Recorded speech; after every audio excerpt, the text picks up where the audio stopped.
Seeing the Sea, Frankie Frog, Book 2, by Mossy Fenwick. Frankie Froggy had awakened, thinking in cheerful ways of his friends Johnny and Haley, whom he hadn't seen for days. The last time he had seen them, they had left along a trail. He could hop along to find them, he surely would not fail.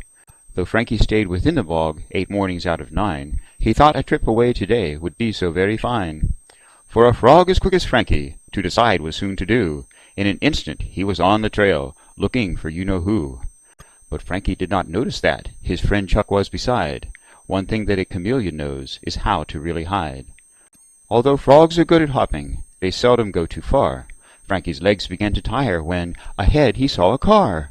The sight he saw before his eyes he barely could believe. The kids were getting in the car and just about to leave. Frankie began to croak at them when something gave him pause.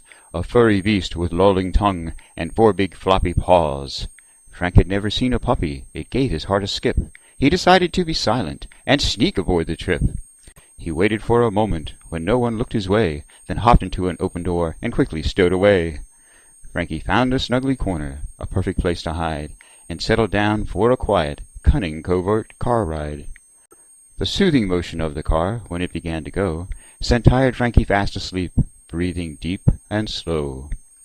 It was not the motion stopping that finally woke him up. It was the warm, wet, licking tongue of an excited pup. One lick was all the puppy gave. 'Twas plenty, anyhow. The puppy left, and Frankie looked to see where he was now. What he saw before him was quite different than the bog.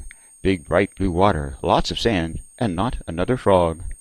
Although his friends were right nearby, Frank paid them little mind. So much was new to him here that Frank soon left them behind. Frank saw a deep and rocky pool from the receding tide. He decided he would take a look to see what was inside. The creature that was swimming there caused Frank to hesitate. The legs that Frankie counted were not 2 or 4, but 8. But each was neither arm nor leg. It was a tentacle. The creature was an octopus, and quite a spectacle.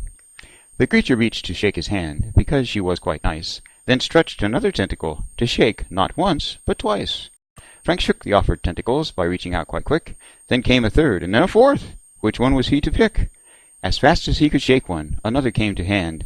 Frank only had 2 limbs to use, and 2 on which to stand. He moved so fast to shake and shake, his head began to spin. He had to leave the tide pool now before he toppled in. Thus Frankie wobbled off with steps as best as he could take, balance slightly mangled by the swift cephalopod shake.